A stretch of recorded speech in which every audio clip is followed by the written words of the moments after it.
گویا یہ محنت اور قابلیت کا فطری نتیجہ ہے، حالانکہ حقیقت میں دولت کا تعلق اکثر پیدائشی حالات سے ہوتا ہے، بالکل ویسے ہی جیسے نسل یا ذات کا ہوتا تھا۔ ان درجہ بندیوں کو قائم رکھنے کے لیے کون سے طریقے استعمال کیے جاتے ہیں؟ ہراری پاکیزگی اور آلودگی یعنی پیورٹی اور پولوشن کے تصورات کا ذکر کرتے ہیں۔ جی، یہ بہت طاقتور سماجی اوزار ہیں۔ بہت سی ثقافتوں نے کچھ خاص گروہوں کو ناپاک یا آلودہ قرار دے کر انہیں معاشرے سے الگ تھلگ رکھا ہے۔ اچھا، ہندوستان میں اچھوت سمجھی جانے والی ذاتوں کے ساتھ جو سلوک ہوا، یا یورپ میں یہودیوں یا روما کو بیماری پھیلانے والا سمجھا گیا، یا نسل پرستانہ نظریات جو کسی خاص نسل کو ناپاک قرار دیتے ہیں، یہ سب اسی کی مثالیں ہیں۔ ہراری کہتے ہیں کہ یہ ہماری اس حیاتیاتی جبلت کا فائدہ اٹھاتا ہے جو ہمیں ممکنہ بیماری کے ذرائع سے دور رہنے پر اکساتی ہے۔ اور ایک شیطانی چکر بھی بن جاتا ہے، مطلب ویشس سائیکل؟ بالکل، ہراری وضاحت کرتے ہیں کہ کیسے ایک تاریخی حادثہ، مثلاً غلاموں کی تجارت، ایک تعصب کو جنم دیتا ہے کہ افریقی نسل کمتر ہے۔ جی، پھر یہ تعصب امتیازی سلوک کا باعث بنتا ہے، انہیں تعلیم یا اچھی نوکریوں سے محروم رکھا جاتا ہے۔ پھر اس امتیازی سلوک کی وجہ سے جو حالات پیدا ہوتے ہیں، غربت، کم تعلیم، انہیں اصل تعصب کو ثابت کرنے کے لیے استعمال کیا جاتا ہے۔ دیکھو، یہ واقعی کمتر ہے۔ اس طرح درجہ بندی خود کو مضبوط کرتی رہتی ہے۔ بہت خوب۔ اچھا، جنس کی بنیاد پر جو درجہ بندی ہے یعنی پیدرانہ نظام، اس کے بارے میں ہراری کیا کہتے ہیں؟ یہ تو تقریباً ہر معاشرے میں پایا گیا ہے، کیا اس کی کوئی حیاتیاتی بنیاد ہے؟ ہراری پیدرانہ نظام کی اس عالمگیریت کو ایک بہت بڑا معمہ سمجھتے ہیں۔ وہ مردوں اور عورتوں کے درمیان حیاتیاتی فرق یعنی سیکس کو تو مانتے ہیں، لیکن وہ دلیل دیتے ہیں کہ جسے ہم مردانہ اور زنانہ خصوصیات یا کردار یعنی جنڈر سمجھتے ہیں، وہ زیادہ تر ثقافتی طور پر بنائے گئے ہیں، حیاتیاتی طور پر طے شدہ نہیں۔ تو وہ جو عام وضاحتیں دی جاتی ہیں، جیسے مردوں کی زیادہ جسمانی طاقت یا زیادہ جارحیت، انہیں وہ کیوں ناکافی سمجھتے ہیں؟ وہ ان وضاحتوں کا جائزہ لیتے ہیں لیکن انہیں غیر قائل پاتے ہیں۔ وہ کہتے ہیں کہ جسمانی طاقت ہمیشہ سماجی طاقت نہیں بنتی۔ ایک کمزور بوڑھا بادشاہ بہت سے طاقتور جوانوں پر حکومت کر سکتا ہے۔ تاریخ میں عورتیں بھی تو کھیتوں میں سخت جسمانی مشقت کرتی رہی ہیں۔ صحیح۔ جاریت کے معاملے میں وہ کہتے ہیں کہ جنگوں اور قیادت کے لیے تعاون اور مفاہمت کی صلاحیت بھی اتنی ہی اہم ہوتی ہے جتنی جاریت۔ وہ جانوروں کی دنیا سے بھی مثالیں دیتے ہیں، جیسے ہاتھی، جہاں مادہ جانور گروہ کی قیادت کرتی ہیں۔ اچھا، تو ہراری کا نتیجہ یہ ہے کہ پیدرانہ نظام کی جڑیں بہت گہری اور پیچیدہ ہیں، لیکن اس کی وضاحت صرف سادہ حیاتیاتی دلائل سے نہیں ہو سکتی۔ زیادہ تر صنفی کردار ثقافت میں بنائے ہیں۔ تو اگر یہ تمام درجہ بندیاں، ذات، نسل، دولت، جنس، یہ سب تصوراتی ہیں اور فطری نہیں، تو کیا اس کا مطلب ہے کہ تاریخ میں کوئی انصاف ممکن ہی نہیں؟ کیا ہم ان غیر منصفانہ نظاموں میں بس پھنسے ہوئے ہیں؟ یہاں ہراری ایک آپ کہہ لیں امید کی کرن دکھاتے ہیں۔ وہ کہتے ہیں کہ اگرچہ یہ تصوراتی نظام اور درجہ بندیاں بہت طاقتور ہوتی ہیں، لیکن یہ پتھر کی لکیر نہیں ہے۔ ثقافتیں ہمیشہ بدلتی رہتی ہیں۔ اچھا، کیسے؟ اور اس تبدیلی کی ایک بڑی وجہ ان نظاموں کے اندر موجود تضادات ہوتے ہیں، جسے وہ علمی اختلاف یا کوگنیٹیو ڈسننس کہتے ہیں۔ یعنی جب ایک ہی ثقافت میں متضاد قدریں یا عقیدے ایک ساتھ موجود ہوں؟ بالکل، جیسے قرون وسطیٰ کے یورپ میں عیسائیت عاجزی اور امن سکھاتی تھی، لیکن اسی معاشرے میں جنگجو اشرافیہ بہادری اور عزت کے لیے لڑتی مرتی تھی۔ یا آج کل مغربی معاشرے آزادی اور برابری دونوں کی قدر کرتے ہیں، لیکن ان دونوں میں اکثر کھینچا تانی رہتی ہے۔ ہراری کہتے ہیں کہ یہی تضادات، یہی علمی اختلاف، ثقافتی تبدیلی، بحث و مباحثے اور تخلیقی صلاحیتوں کا انجن بنتے ہیں۔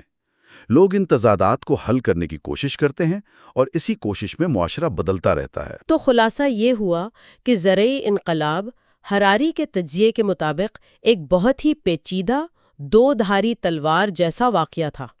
اس نے انسانی آبادی کو بے تحاشا بڑھایا، شہر، ریاستیں، تحریر، عظیم تعمیرات، یہ سب ممکن بنایا، جی، لیکن اس کی قیمت اوسط فرد اور جانور نے ادا کی۔ زیادہ سخت محنت، خراب صحت اور ایسی سماجی درجہ بندیوں کا سامنا کرنا پڑا جو انصاف پر مبنی نہیں تھیں بلکہ طاقتور تصوراتی نظاموں یا مشترکہ افسانوں پر قائم تھیں۔ جی، اور یہ درجہ بندیاں چاہے وہ ذات پر ہوں، نسل پر، دولت پر یا جنس پر، خود کو ہمیشہ فطری اور ناگزیر ظاہر کرتی رہیں، حالانکہ وہ ثقافتی ایجادات تھیں۔ یہ واقعی ہمیں ترقی کے اس سادہ سے مثبت تصور پر دوبارہ غور کرنے پر مجبور کرتا ہے۔ ہر قدم آگے کی طرف نہیں تھا، کم از کم ہر ایک کے لیے تو نہیں۔ یقیناً، اور ہراری ہمیں اس گہری سوچ کے ساتھ چھوڑتے ہیں کہ یہ تصوراتی نظام، یہ مشترکہ کہانیاں اور افسانے اگرچہ حقیقی نہیں ہیں، لیکن ناقابل یقین حد تک طاقتور ہیں۔ انہوں نے نہ صرف ہمارے ماضی کو بنایا ہے، بلکہ وہ آج بھی ہماری حقیقتوں، ہماری خواہشات، ہماری معیشت، ہماری سیاست، یہاں تک کہ ہماری شناخت کو بھی مسلسل بنا رہے ہیں۔ غور کرنے کے لیے یہ ایک پریشان کن خیال ہے۔ اگر ہمارے معاشرتی ڈھانچے، انصاف کے بارے میں ہمارے تصورات، حتیٰ کہ ہماری گہری ترین خواہشات بھی ایسی بنیادوں پر کھڑی ہیں جو ہم نے خود اپنے تخیل سے بنائی ہیں، تو پھر وہ دنیا جس میں ہم رہتے ہیں وہ کتنی حقیقی ہے؟ یہ سوال واقعی سوچنے پر مجبور کرتا ہے۔ بالکل، اور اگلی بار فراہم کردہ مواد کی روشنی میں ہم یہ دیکھیں گے کہ یہ جو مختلف انسانی معاشرے تھے، جو مختلف جی اس حصے میں ہم انسانیت کے اتحاد پر بات کریں گے۔ جی یہ یووال نوآ ہراری کی کتاب سیپینز کے تیسرے حصے کا ایک آپ کہہ لیں گہرا جائزہ ہے۔ بالکل۔ آج ہم یہ سمجھنے کی کوشش کریں گے کہ ہراری کیسے دیکھتے ہیں کہ یہ جو ہزاروں سال پہلے بکھری ہوئی انسانی آبادیاں تھیں، جی جی ایک دوسرے سے بالکل الگ تھلگ، جی وہ آخرکار کیسے ایک عالمی برادری کی طرح بننے لگیں۔ بالکل، اور اس کے لیے ہم خاص طور پر سیپینز کے باب 9 سے 13 دیکھیں گے نا۔ جی ہاں، تاریخ کا تیر، پیسے کی خوشبو، شاہی تصورات، مذہب کا قانون اور پھر وہ آخری کامیابی کا راز۔ صحیح۔ ہراری ان ابواب میں اصل میں ان بڑی قوتوں کا تجزیہ کرتے ہیں جنہوں نے یہ عالمی ملاپ ممکن بنایا۔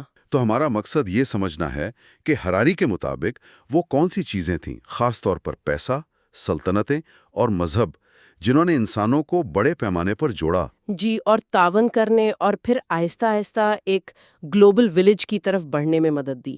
بالکل، تو آئیے انسانی تاریخ کے اس بڑے کینوس پر یہ دلچسپ سفر شروع کرتے ہیں۔ جی تو شروعات کرتے ہیں باب 9 سے، تاریخ کا تیر۔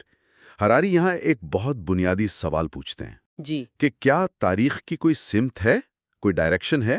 کیونکہ دیکھیں تو ہزاروں مختلف ثقافتیں، زبانیں، سب الگ الگ۔ بالکل، بظاہر تو لگتا ہے کہ سب اپنی اپنی ڈگر پر چل رہے تھے۔ ہاں، تو کیا یہ سب بس ایسے ہی تھا یا کوئی بڑا رجحان کام کر رہا تھا؟ یہ بہت اہم سوال ہے۔ ہراری کا کہنا ہے کہ دیکھیں سطح پر تو یہ فرق اور علیحدگی نظر آتی ہے، لیکن اگر آپ گہرائی میں دیکھیں اچھا، تو تاریخ کا ایک واضح بہاؤ، ایک کرنٹ اتحاد کی طرف رہا ہے۔ وقت کے ساتھ ساتھ چھوٹے انسانی گروہ بڑے اور زیادہ پیچیدہ معاشروں میں ضم ہوتے گئے۔ جی، ہزاروں چھوٹی ثقافتیں کم ہو کر چند بڑی تہذیبوں میں بدل گئیں، اور آج تو ہم ایک طرح کی عالمی ثقافت کی طرف جا رہے ہیں۔ لیکن یہ ہوا کیسے؟ میرا مطلب ہے وہ کون سی قوت تھی جو ان الگ الگ لوگوں کو قریب لا رہی تھی؟ ہراری اس کا کریڈٹ دیتے ہیں خیالی نظاموں کو، امیجنڈ آرڈرز۔ خیالی نظام؟ جی، یہ وہ مشترکہ کہانیاں، عقیدے، قانون، اقدار ہیں جن پر بہت سے اجنبی لوگ ایک ساتھ یقین کر لیتے ہیں۔ اچھا۔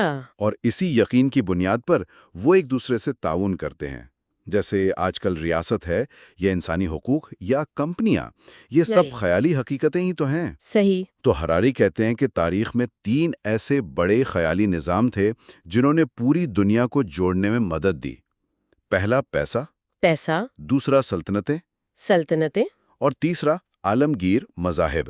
یہ تینوں کسی نہ کسی طرح انسانوں کو ان کی مقامی وفاداریوں سے نکال کر بڑے دائروں میں لانے میں کامیاب رہے۔ یعنی بظاہر انتشار تھا، لیکن گہرائی میں لہریں ہمیں جوڑ رہی تھیں۔ یہ واقعی ایک دلچسپ نقطہ ہے۔ تو چلیں ان 3 میں سے پہلی قوت یعنی پیسے پر بات کرتے ہیں۔ باب 10، پیسے کی خوشبو۔ جی ہاں، پیسہ۔ ہراری تو اسے تاریخ کا سب سے بڑا فاتح کہتے ہیں۔ فاتح؟ جی، وہ کورٹیز والی کہانی سناتے ہیں نا، اسپینی فاتح۔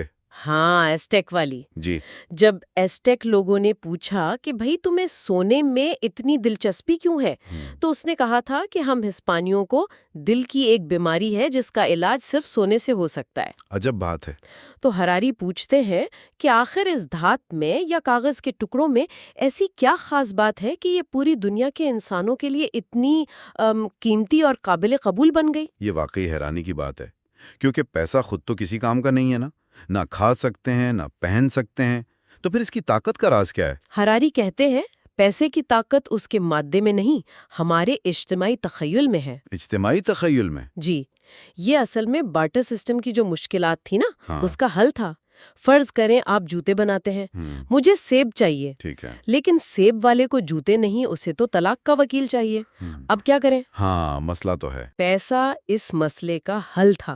یہ ایک ایسی چیز تھی جس پر سب یقین کرنے کو تیار تھے کہ دوسرے بھی اسے قبول کریں گے، چاہے وہ کوڑی کے خول ہوں اچھا، یا جو کے دانے ہوں، چاندی کے ٹکڑے یا پھر سکے جو چھاپے گئے۔ ان کی قدر صرف اس لیے تھی کہ سب مانتے تھے کہ ان کی قدر ہے۔ یہ خالصتاً باہمی اعتماد کا نظام ہے۔ تو یہ صرف ایک نفسیاتی یا سماجی معاہدہ ہے کہ ہم سب اس پر بس یقین کریں گے؟ بالکل، ہراری اسے ذہنی انقلاب کہتے ہیں۔ یہ پہلا ایسا نظام تھا جس نے ثقافتی، مذہبی، سیاسی ساری سرحدیں توڑ دیں۔ اچھا، آپ کسی اجنبی پر بھروسہ نہ کریں، اس کے خدا کو نہ مانیں، لیکن اگر وہ آپ کو جانے پہچانے سکے یا نوٹ دے تو آپ لے لیں گے۔ ہاں یہ تو ہے۔ اس طرح پیسہ تاریخ میں باہمی اعتماد کا سب سے کامیاب اور مؤثر نظام بن گیا۔ اس نے مختلف عقیدے رکھنے والے لوگوں کو تجارت اور تعاون کے قابل بنایا، جس سے انسانی دنیا آپس میں جڑتی گئی۔ لیکن کیا ہراری اس کے صرف مثبت پہلو ہی بتاتے ہیں یا اس عالمگیر اعتماد کی کوئی قیمت بھی تھی؟ یقیناً قیمت تو تھی۔ ہراری اس کے منفی پہلو بھی بتاتے ہیں۔ اچھا، وہ کہتے ہیں کہ جب ہر چیز خرید و فروخت کے قابل ہو جاتی ہے اور اعتماد کا مرکز انسان نہیں بلکہ وہ بے نام سکے اور نوٹ بن جاتے ہیں، تو یہ مقامی روایات، قریبی انسانی رشتے اور جو اخلاقی قدریں ہیں انہیں کمزور کر دیتا ہے۔ اچھا، ہراری کہتے ہیں کہ پیسہ انسانی تعلقات کو امپرسنل بنا دیتا ہے، غیر ذاتی، اور ان کی جگہ طلب اور رسد کے وہ سرد، بے رحم قانون لے آتے ہیں۔ کمیونٹی، خاندان، ان کی اہمیت کم ہو جاتی ہے۔ یہ بہت اہم بات ہے۔ تو پیسے نے جوڑا تو صحیح، لیکن شاید کچھ قیمتی چیزیں چھین بھی لیں۔ اچھا، اب دوسری بڑی متحد کرنے والی قوت پر آتے ہیں، سلطنتیں۔ باب 11 شاہی تصورات۔ ہراری یہاں سلطنتوں کے کردار کو دیکھتے ہیں جو تاریخ میں اکثر ظلم سے جڑی رہی ہیں۔ جی ہاں، یہ ایک پیچیدہ موضوع ہے۔ ہراری اس پہلے تو سلطنت کی تعریف کرتے ہیں۔ وہ کیا ہے؟ ایسا سیاسی نظام ہے جو بہت سی مختلف قوموں اور ثقافتوں پر حکومت کرتا ہے، جس کی سرحدیں کوئی پکی نہیں ہوتی، پھیلتی رہتی ہیں۔ اچھا، اور جس کی پھیلنے کی بھوک کبھی ختم نہیں ہوتی۔ مثال کے طور پر رومی سلطنت، برطانوی سلطنت یا پرانی چینی سلطنتیں۔ عام طور پر تو سلطنتوں کو منفی ہی سمجھا جاتا ہے نا، قبضہ، استحصال، ثقافتوں کو ختم کر دینا، جیسے وہ نیومینٹیا کی مثال ہراری نے دی جو روم نے بالکل تباہ کر دی۔ جی، تو پھر یہ اتحاد میں کیسے مددگار ہوئیں؟ ہراری یہ مانتے ہیں کہ سلطنتیں اکثر تشدد، جنگوں اور ظلم سے ہی قائم ہوئیں اور چلیں، لیکن وہ یہ دلیل دیتے ہیں کہ ان منفی پہلوؤں کے ساتھ ساتھ سلطنتوں نے تاریخ میں اتحاد پیدا کرنے میں بھی بہت اہم کردار ادا کیا ہے۔ کیسے؟ انہوں نے پہلی بار بڑے بڑے علاقوں اور کروڑوں مختلف لوگوں کو ایک مشترکہ سیاسی نظام، ایک قانون، ایک انتظامی ڈھانچے اور کبھی کبھی ایک زبان یا ثقافت کے تحت اکٹھا کیا۔ کیا وہ اس کی کوئی خاص مثالیں دیتے ہیں کہ سلطنتوں نے یہ اتحاد کیسے پھیلایا؟ جی بالکل، ہراری فارس کے سائرس اعظم کا ذکر کرتے ہیں، سائرس دی گریٹ، تقریباً 550 قبل مسیح میں۔ جی، انہوں نے یہ دعویٰ کیا کہ وہ صرف پارسیوں کے بادشاہ نہیں ہیں بلکہ اپنی تمام رایا چاہے ان کی نسل یا مذہب کچھ بھی ہو، ان سب کے فائدے کے لیے حکومت کر رہے ہیں۔ یہ تو نیا خیال تھا۔ یہ بالکل انقلابی خیال تھا، ایک عالمگیر حکمرانی کا تصور۔ اسی طرح چین میں مینڈیٹ آف ہیون کا نظریہ تھا کہ شہنشاہ تمام انسانوں کی بھلائی کے لیے آسمان کے حکم سے حکومت کرتا ہے۔ یہ نظریات سلطنت کو ایک جواز دیتے تھے کہ وہ صرف فاتح نہیں بلکہ تہذیب پھیلا رہے ہیں۔ اور ثقافتی طور پر کیسے متحد کیا؟ کیا انہوں نے صرف اپنی ثقافت تھوپ دی؟ ہمیشہ ایسا نہیں ہوا۔ حراری بتاتے ہیں کہ سلطنتیں مشترکہ ثقافت پھیلانے کی کوشش تو کرتی تھیں، کیونکہ اس سے حکومت کرنا آسان ہوتا تھا، جواز بھی ملتا تھا۔ صحیح۔ لیکن اکثر یہ عمل دو طرفہ ہوتا تھا۔ سلطنتیں جن علاقوں کو فتح کرتی تھیں، وہاں کے لوگوں سے بھی خیالات، ٹیکنالوجی، فن، رواج یہ سب اپناتی تھیں۔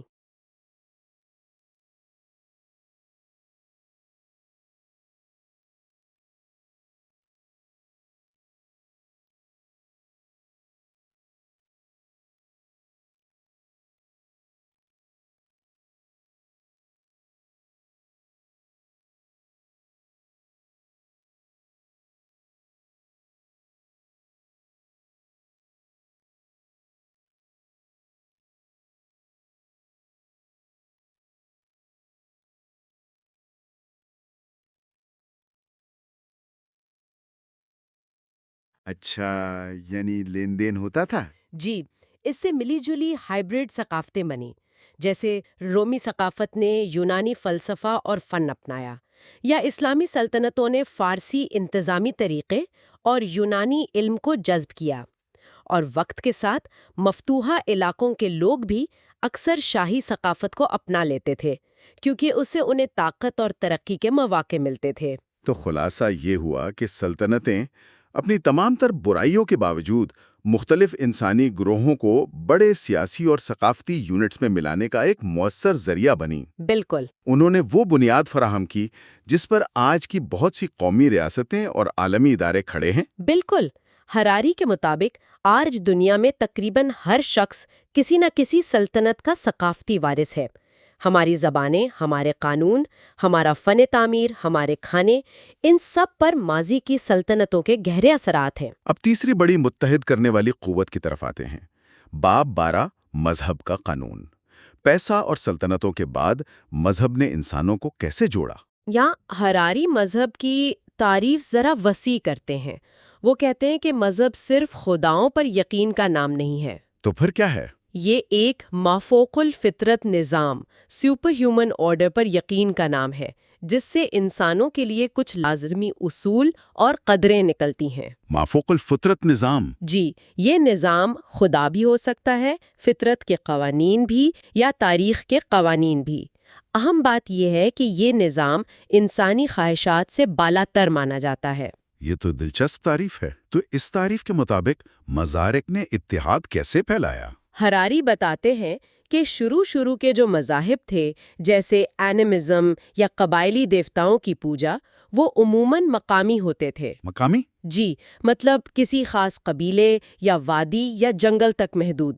لیکن پہلی 1000 سالہ قبل مسیح کے دوران ایسے مذاہب سامنے آنے لگے جو عالمگیر تھے، یونیورسل، اور تبلیغی بھی، مشنری۔ اچھا۔ ان کا دعویٰ تھا کہ ان کی سچائی تمام انسانوں کے لیے ہے اور اسے پھیلانا ان کا فرض ہے۔ بدمت، عیسائیت، اسلام، یہ اس کی سب سے بڑی مثالیں ہیں۔ ان عالمگیر مذاہب میں توحید پرستی یعنی ایک خدا پر یقین، اس کا کیا کردار رہا؟ توحید پرست مذاہب جیسے یہودیت، عیسائیت، اسلام، انہوں نے اتحاد کے عمل کو ایک نئی جہت دی۔ کیونکہ وہ ایک ہی قادر مطلق خدا پر یقین رکھتے تھے تو وہ اکثر دوسرے دیوتاؤں اور عقیدوں کو برداشت نہیں کرتے تھے۔ صحیح۔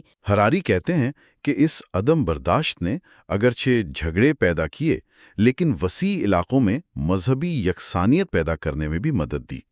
جب لاکھوں لوگ ایک ہی خدا، ایک ہی کتاب، ایک جیسے بنیادی عقائد ماننے لگے تو ان میں ایک مضبوط رشتہ بن گیا جو سیاسی سرحدوں سے بھی زیادہ طاقتور تھا۔ لیکن کیا حراری صرف توحید پرستی پہ ہی بات کرتے ہیں؟ نہیں، وہ دوسرے تصورات بھی لاتے ہیں۔ وہ بتاتے ہیں کہ عملی طور پر شرک یعنی پولیتھیزم وہ اکثر توحید پرستی کے اندر بھی زندہ رہا۔ جیسے مسیحیت میں سنتوں کی پوجا جنہیں خاص طاقتیں دی جاتی ہیں۔ اچھا، وہ سنویت یعنی ڈیولزم کا بھی ذکر کرتے ہیں، جیسے قدیم ایرانی مذہب تھا مانیزم، مینیچیزم، جو نیکی اور بدی کی دو بنیادی قوتوں کی جنگ پر یقین رکھتا تھا۔ ہراری کے مطابق اس نظریے نے بھی توحید پرست مذاہب پر اثرات چھوڑے ہیں، جیسے شیطان کا وہ طاقتور تصور۔ کیا ہراری ایسے مذاہب کا بھی ذکر کرتے ہیں جو خداؤں پر مبنی نہیں ہیں؟ جی ہاں، اور یہ بہت اہم نکتہ ہے۔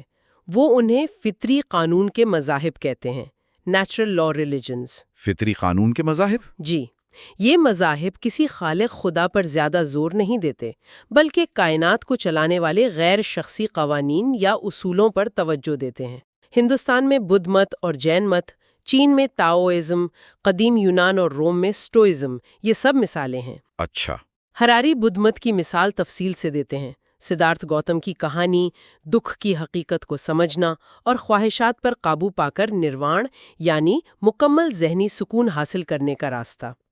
یہ مذاہب بھی عالمگیر تھے اور لاکھوں لوگوں کو ایک مشترکہ فلسفے کی بنیاد پر متحد کرتے تھے۔ اور سب سے زیادہ شاید چونکانے والی بات یہ ہے کہ ہراری جدید نظریات کو بھی اسی زمرے میں ڈالتے ہیں۔ بالکل، یہ ہراری کی کتاب کا ایک بہت ہی کہہ لیں متنازع مگر دلچسپ پہلو ہے۔ وہ دلیل دیتے ہیں کہ آج کل کے بہت سے سیکولر نظریات جنہیں ہم آئیڈیالوجیز کہتے ہیں، وہ اصل میں انسانیت پسند مذاہب ہیں، ہیومنسٹ ریلیجنز۔ مثلاً لبرلزم، جو انسانی حقوق اور انفرادی آزادی پر ایک طرح کا غیر متزلزل یقین رکھتا ہے، سوشلزم، جو سماجی مساوات کو مقدس سمجھتا ہے، حتیٰ کہ قوم پرستی، جو قوم کو سب سے اونچی قدر مانتی ہے۔ اچھا۔ ہراری کے مطابق یہ سب بھی ایک طرح کے ما فوق الفطرت نظاموں پر یقین رکھتے ہیں، چاہے وہ انسانیت ہو، تاریخ ہو یا قوم، اور ان سے اخلاقی اصول اور رویے اخذ کرتے ہیں۔ اس لحاظ سے یہ نظریات بھی لوگوں کو متحد کرنے یا تقسیم کرنے میں وہی کردار ادا کرتے آئے ہیں جو روایتی مذاہب کرتے آئے ہیں۔ مذاہب چاہے وہ خدائی ہوں، فطری قانون پر مبنی ہوں یا جدید انسانیت پسند نظریات، سب نے مشترکہ عقائد اور اقدار کی بنیاد پر بڑی بڑی خیالی برادریاں بنائیں، جی، جنہوں نے لوگوں کو مقامی اور قبائلی شناختوں سے اوپر اٹھا کر وسیع تر انسانی اتحاد کی طرف دھکیلا۔ یہی ہراری کا مرکزی نقطہ ہے۔ ان تینوں قوتوں، پیسہ، سلطنتیں اور مذاہب نے مل کر انسانوں کو ایک دوسرے کے قریب لانے اور ایک عالمی نظام بنانے میں کلیدی کردار ادا کیا۔ اب ہم آخری بات پر آتے ہیں، باب 13 کامیابی کا راز۔ یہاں ہراری گویا ایک قدم پیچھے ہٹ کر پوری تصویر کو دیکھتے ہیں۔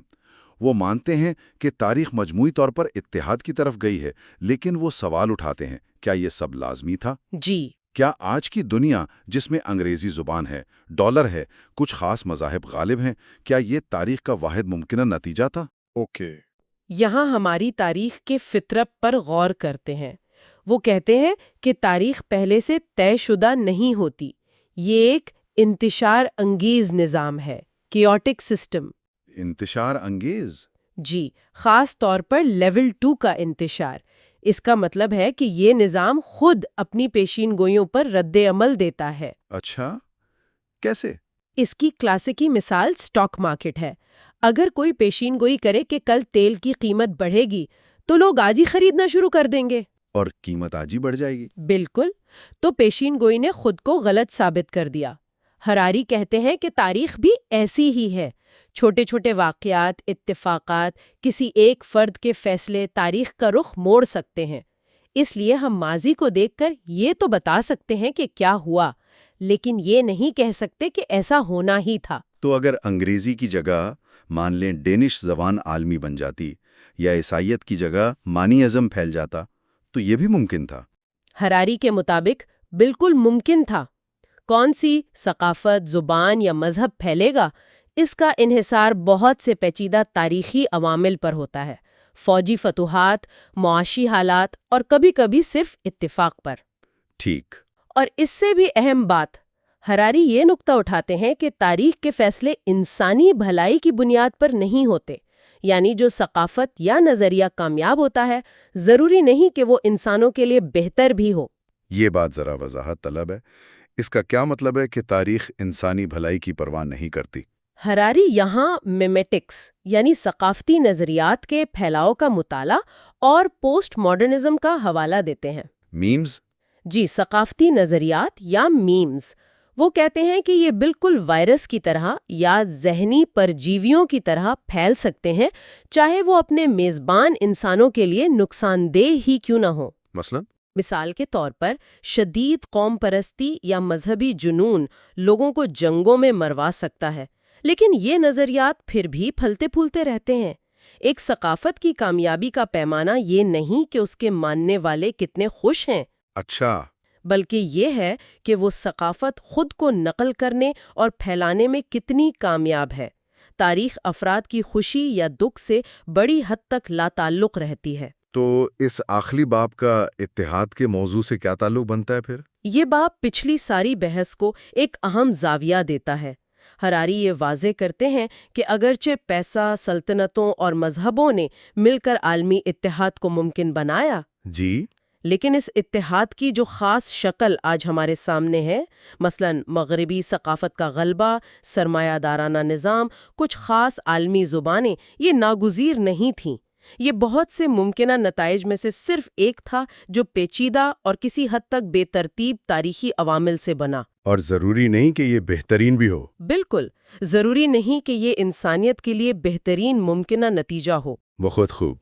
تو اگر ہم اس سارے جائزے کا خلاصہ کریں تو ہراری سیپینز کے اس حصے میں یہ دلیل دے رہے ہیں کہ 3 عظیم خیالی نظام، پیسہ، سلطنتیں اور عالمگیر مذاہب، انہوں نے انسانی تاریخ میں پہلی بار مختلف انسانی گروہوں کے بیچ کی دیواریں گرائیں، جی، اور انہیں بڑے ایک دوسرے سے جڑے ہوئے نیٹ ورکس میں پرو دیا۔ ان قوتوں نے مشترکہ شناختیں بنائیں، باہمی انحصار پیدا کیا، جس کی وجہ سے تاریخ کا رخ عمومی طور پر عالمی اتحاد کی طرف رہا۔ بالکل، اور ساتھ ہی یہ یاد رکھنا بھی ضروری ہے، جیسا ہراری کہتے ہیں، کہ یہ اتحاد کی کہانی کوئی سیدھی سادھی خوشگوار ترقی کی داستان نہیں ہے۔ ہاں، یہ اہم ہے۔ یہ اکثر جبر، تشدد اور ناانصافی پر مبنی رہی۔ یہ ایک پیچیدہ، بے ترتیب عمل تھا جس کے نتائج پہلے سے طے شدہ نہیں تھے، اور اس بات کی کوئی گارنٹی نہیں کہ یہ عمل لازمی طور پر انسانی خوشی یا بھلائی میں اضافے کا باعث بھی بنا ہو۔ یہ واقعی گہری سوچ کے نکات ہیں۔ پیسہ، طاقت اور عقیدے نے ہمیں جوڑا ضرور، لیکن کن قیمتوں پر اور کس سمت میں؟ یہ سوالات آج بھی بہت اہم ہیں۔ بالکل۔ اس حصے کے بعد ہم اپنی اگلی گفتگو میں سائنسی انقلاب کی طرف بڑھیں گے، جہاں علم نے دنیا کو بدلنے کا ایک نیا اور پہلے سے کہیں زیادہ۔ اس حصے میں ہم سائنسی انقلاب اور کتاب کے آخری ابواب کے بارے میں بات کریں گے۔ ہم یووال نوح ہراری کی کتاب سیپینز کے آخری اور شاید سب سے زیادہ تہلکہ خیز حصے کا جائزہ لے رہے ہیں۔ پچھلی گفتگو میں ہم نے دیکھا کہ کیسے سیپینز نے آگ، زبان، زراعت اور پھر پیسے، مذاہب اور سلطنتوں کے ذریعے کیسے دنیا پر غلبہ حاصل کیا۔ بالکل۔ اب ہم تقریباً 1500 عیسوی کے بعد کے دور میں قدم رکھ رہے ہیں۔ یہ وہ دور ہے جب سائنس، سامراجیت اور سرمایہ داری، ان 3 بڑی طاقتوں نے مل کر انسانی تاریخ کا رخ آپ کہہ سکتی ہیں ہمیشہ کے لیے بدل دیا۔ جی ہاں۔ تو آئیے سیپینز کی کہانی کے اس آخری اور انتہائی اہم موڑ کا گہرائی سے جائزہ لیتے ہیں۔ بالکل، اور یہ وہ مقام ہے جہاں ہراری کے مطابق انسانیت نے ایک، آپ کہہ لیں، انقلابی قدم اٹھایا۔ وہ کیا تھا؟ اپنی لا علمی کا اعتراف۔ لا علمی کا اعتراف؟ جی، یہ بظاہر تو شاید معمولی بات لگے، لیکن ہراری کہتے ہیں کہ اسی اعتراف نے ہمیں وہ بے مثال طاقت دی جو آج ہمارے پاس ہے۔ تو یہ سمجھنا بہت ضروری ہے کہ یہ تبدیلیاں کیسے آئیں، یہ آپس میں کیسے جڑی ہوئی تھیں، اور آج ہم ان کے نتیجے میں کہاں کھڑے ہیں۔ تو آئیے حصہ چہارم سائنسی انقلاب سے شروع کرتے ہیں۔ باب 14 کا عنوان ہی بڑا دلچسپ ہے، جہالت کی دریافت۔ ہراری کہتے ہیں کہ سائنسی انقلاب علم کا نہیں، جہالت کا انقلاب تھا۔ یہ بات تو فوراً سمجھ نہیں آتی، کیا مطلب ہوا اس کا؟ ہاں، یہ واقعی ہراری کے، آپ کہہ سکتے ہیں، اہم ترین دلائل میں سے ایک ہے۔ وہ کہتے ہیں کہ جدید سائنس سے پہلے تقریباً تمام انسانی تہذیبیں، چاہے وہ مذاہب پر مبنی ہوں یا قدیم فلسفوں پر، جی، وہ یہ سمجھتی تھیں کہ دنیا کے بارے میں تمام اہم علم جو جاننا ضروری ہے وہ پہلے سے ہی موجود ہے، اچھا، کہاں موجود ہے؟ کسی مقدس کتاب میں، یا عظیم دانشوروں کی تحریروں میں، یا پھر نسل در نسل جو روایات چلی آ رہی ہیں ان میں۔ صحیح۔ اگر کوئی شخص کچھ نہیں جانتا تھا تو اس کا حل کیا تھا؟ کسی عالم یا بزرگ سے پوچھ لے، اور اگر پوری روایت ہی کسی چیز سے لا علم تھی تو یہ سمجھا جاتا تھا کہ وہ چیز شاید جاننے کے لائق ہی نہیں ہے۔ غیر اہم ہے۔ اچھا، سائنسی انقلاب کی بنیاد اس بالکل مختلف بلکہ انقلابی سوچ پر رکھی گئی کہ ہم نہیں جانتے۔ ہم نہیں جانتے، جی، یہ مان لینا کہ کائنات کے جو اہم ترین سوالات ہیں ان کے جوابات ہمیں معلوم نہیں ہیں، اور یہ کوئی شرمندگی کی بات نہیں، بلکہ یہی علم کی جستجو کا نقطۂ آغاز ہے۔ اسی سوچ نے، اسی اعتراف نے تحقیق، تجربات اور مشاہدے کی وہ لہر پیدا کی جس نے پچھلے کوئی 500 سالوں میں دنیا کو بدل کر رکھ دیا۔ تو ہراری کے نزدیک یہ ماننا کہ ہم لا علم ہیں، یہی سائنس کی سب سے بڑی دریافت تھی؟ بالکل، یہی وہ چنگاری تھی جس نے سائنس کو متحرک کیا۔ یہ واقعی ایک بنیادی تبدیلی ہے سوچ میں، لیکن پھر باب 15 میں ہراری اس سائنسی جستجو کو یورپی سامراج کے ساتھ جوڑتے ہیں۔ عنوان ہے سائنس اور سامراج کا رشتہ۔ تو کیا یہ محض اتفاق تھا کہ سائنس اور یورپی سلطنتیں ایک ساتھ ہی عروج پر پہنچے؟ ہراری بہت آپ کہہ لیں مضبوطی سے یہ موقف پیش کرتے ہیں کہ یہ ہرگز اتفاق نہیں تھا۔ اچھا، ان کے مطابق جدید سائنس اور یورپی سامراجیت وہ جڑواں بچوں کی طرح پروان چڑھے۔ جڑواں بچوں کی طرح کیسے؟ دونوں کی بنیاد تھی دریافت کے نظریے پر اور اپنی لا علمی کے اعتراف پر۔ جس طرح سائنسدان نامعلوم کی کھوج میں نکلے، جی، اسی طرح یورپی مہمجو اور فاتحین بھی نکلے ان خالی نقشوں کو بھرنے کے لیے جو ان کے پاس تھے۔ دونوں یہ سمجھتے تھے کہ وہاں دور دراز کچھ نیا اور قیمتی ملے گا، اور دونوں کو امید تھی کہ یہ نیا علم یا نئی سرزمین انہیں طاقت بخشے گی۔ بالکل، طاقت اور دولت۔ کتاب میں کیپٹن کک کے سفر کی مثال دی گئی ہے۔ وہ اس تعلق کو کافی واضح کرتی ہے نا؟ وہ صرف ایک بحری مہم پر نہیں نکلے تھے۔ نہیں، بالکل نہیں۔ کیپٹن کک ایک برطانوی بحری افسر تو تھے، لیکن ان کے جہاز پر ماہرین نباتات، ماہرین فلکیات، نقشہ نویس اور دوسرے سائنسدان بھی سوار تھے۔ اچھا، ان کی مہموں کا مقصد صرف یہ نہیں تھا کہ نیا علاقہ دریافت کریں اور ان پر برطانوی پرچم لہرا دیں، تو پھر کیا تھا؟ بلکہ وہاں کے پودوں، جانوروں، جغرافیہ، موسم اور ہاں مقامی باشندوں کے بارے میں سائنسی معلومات اکٹھا کرنا بھی تھا۔ انہوں نے مثال کے طور پر اسکروی جیسی بیماری کا علاج دریافت کرنے میں اہم کردار ادا کیا۔ اوہ، واقعی؟ جی، اور بحر الکاہل کے جزیروں کے تفصیلی نقشے بنائے، ہزاروں نئی نباتاتی اور حیوانی انواع دریافت کیں۔ یہ علم برطانیہ کے لیے سائنسی طور پر بھی اہم تھا اور سامراجی طور پر بھی۔ صحیح۔ ہراری اس بات پر زور دیتے ہیں کہ یہ ذہنیت، یعنی اپنی لا علمی کا اعتراف کرنا اور پھر اسے پر کرنے کے لیے دور دراز علاقوں تک جانے کی شدید خواہش، یہ اس وقت یورپ میں خاص تھی۔ باقی دنیا میں ایسے نہیں تھا؟ وہ سوال اٹھاتے ہیں کہ چین کے پاس تو بہت پہلے سے بڑی بحری ٹیکنالوجی تھی، وسائل بھی تھے، سلطنت عثمانیہ بھی ایک بڑی طاقت تھی، لیکن انہوں نے امریکہ یا آسٹریلیا کی دریافت اور پھر انہیں فتح کرنے کی کوشش کیوں نہیں کی؟ ہاں، یہ ایک اہم سوال ہے۔ ہراری کے مطابق ان کی خواہشات محدود تھیں، وہ اپنی معلوم دنیا میں مطمئن تھے، جبکہ یورپیوں میں، خاص طور پر جب سائنس اور بعد میں سرمایہ داری کا ملاپ ہوا تو ایک نہ ختم ہونے والی تلاش اور غلبے کی بھوک پیدا ہو گئی۔ اور اس بھوک کا نتیجہ؟ اس کا نتیجہ مقامی آبادیوں کے لیے اکثر بہت تباہ کن نکلا۔ امریکہ کے اصل باشندے، آسٹریلیا کے ایبوریجنز، تسمانیہ کے لوگ، ان کی تہذیبیں، ان کی زندگیاں تقریباً مٹ گئیں۔ یہ واقعی ایک بہت ہی سنگین پہلو ہے، اور سامراج کے ساتھ ہی آپ نے ذکر کیا ایک تیسری طاقت بھی جڑ گئی جس کا ذکر باب 16 میں ہے، سرمایہ داری۔ ہراری اسے سرمایہ دارانہ عقیدہ کہتے ہیں، تقریباً ایک نئے مذہب کی طرح۔ یہ کیسے کام کرتا ہے اور اس کا سائنس اور سامراج سے کیا تعلق بنا؟ جی، ہراری وضاحت کرتے ہیں کہ سرمایہ داری کی بنیاد ایک سادہ مگر انقلابی خیال پر ہے۔ وہ کیا ہے؟ مستقبل پر اعتماد، یعنی کریڈٹ۔ کریڈٹ؟ جی، جدید دور سے پہلے زیادہ تر معیشتیں اس مفروضے پر چلتی تھیں کہ دولت کی جو مجموعی مقدار ہے وہ محدود ہے، ایک زیرو سم گیم ہے۔ مطلب اگر کوئی امیر ہوتا تھا تو کوئی دوسرا غریب؟ بالکل،